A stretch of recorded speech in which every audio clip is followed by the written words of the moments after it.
Hi friends, வணக்கம். நான் இந்த காம்படிஷன் வேல் சேனலுக்கு உங்களை வரவேற்கிறேன். நம்ம இன்னைக்கு டிஎன்பிஎஸ்சி தமிழ் டியூட்டோரியல்ல வந்து என்ன பார்க்க போறோம்னாக்கா, இந்தியாவின் உயரிய விருதுகள் பத்தி பார்க்க போறோம். அதாவது பாரத் ரத்னா, பத்ம விபூஷன், பத்ம பூஷன் அண்ட் பத்மஸ்ரீ இந்த விருதுகள்லாம் பத்தி நம்ம பார்க்க போறோம். சரி, வாங்க நம்ம லெசனுக்கு போகலாம். பாரத ரத்னா இந்திய குடிமகன்களுக்கு வழங்கப்படுற மிக உயரிய விருது பாரத ரத்னா தான். அதாவது ஹையரார்கியில ஃபர்ஸ்ட் இருக்கிற விருது வந்து எதுன்னு பார்த்தீங்கன்னாக்கா பாரத ரத்னா தான். இது முதல்ல எப்போ வழங்கப்பட்டதுனாக்கா 1984ல இருந்து இந்த விருது வந்து வழங்கப்படுது. பட் வந்து இந்த விருது வந்து வருஷம் கொடுக்க மாட்டாங்க, குறிப்பிட்ட ஒரு வருஷத்துல தான் கொடுப்பாங்க.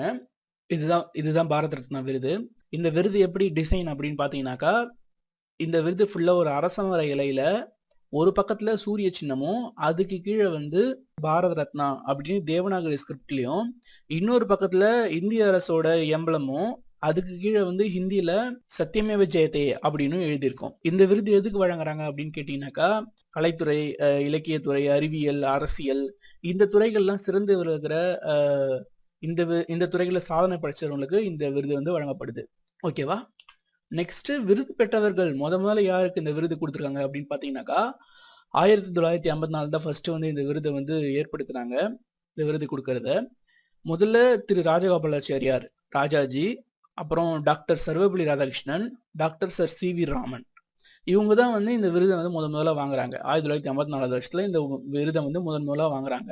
நெக்ஸ்ட் வந்து இப்ப லேட்டஸ்டா யாரு 2015ல யாரு வாங்கியிருக்காங்க அப்படின்னு பாத்தீங்கன்னாக்கா, அடல் பிஹாரி வாஜ்பாய்.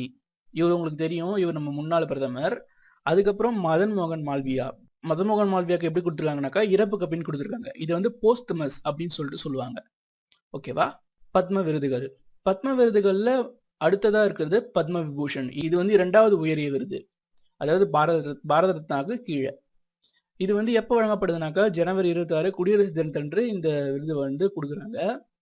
பல்வேறு சேவைகள், அதாவது கலை, இலக்கியம், அறிவியல், விளையாட்டு இந்த துறைகள் எல்லாம் வந்து சிறந்து விளங்குறவங்களுக்கு இந்த விருது வந்து கொடுக்குறாங்க.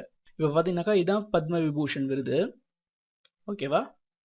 இது பத்மபூஷன், இது பத்மஸ்ரீ.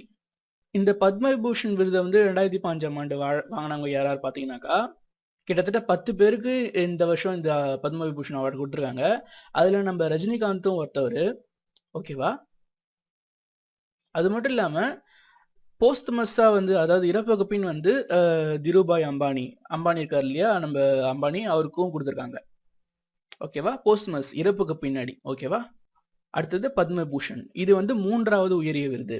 அதாவது ஃபர்ஸ்ட் பாரத் ரத்னா, அதுக்கப்புறம் பத்ம விபூஷன், அதுக்கப்புறம் வந்து பத்மபூஷன். இது வந்து 3வது உயரிய விருது. இதுவும் எப்பனாக்கா 1954ஆம் ஆண்டு தான் இந்த விருது வழங்குறது தொடங்கப்பட்டது. அதாவது கலை, அறிவியல், விளையாட்டு, பொது சேவை, இன்னும் பல துறைகள்ல சிறந்து விளங்குறவங்களுக்கு இந்த விருது வந்து கொடுக்குறாங்க. இந்த விருது யாரு வாங்கிறாங்கன்னாக்கா, சாய்னா நேவால் உட்பட 19 பேர் இந்த விருதை வந்து வாங்கியிருக்காங்க இந்த வருஷம் 2016ல. அடுத்தது பத்மஸ்ரீ. இது வந்து 4வது உயரிய விருது.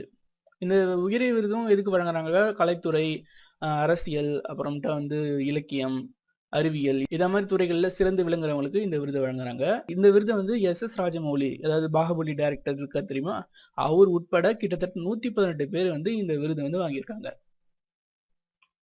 ஓகே ஃப்ரெண்ட்ஸ், இந்த லெசன் உங்களுக்கு புரிஞ்சிருக்குன்னு நினைக்கிறேன். இத மாதிரி வேற லெசன் வேணும்னாலும் இந்த சேனலை சப்ஸ்கிரைப் பண்ணுங்க. இல்ல வந்து இந்த லெசன்ல ஏதாச்சும் தப்பு இருந்தாலும் கமெண்ட் பண்ணுங்க. ஓகேவா? நன்றி.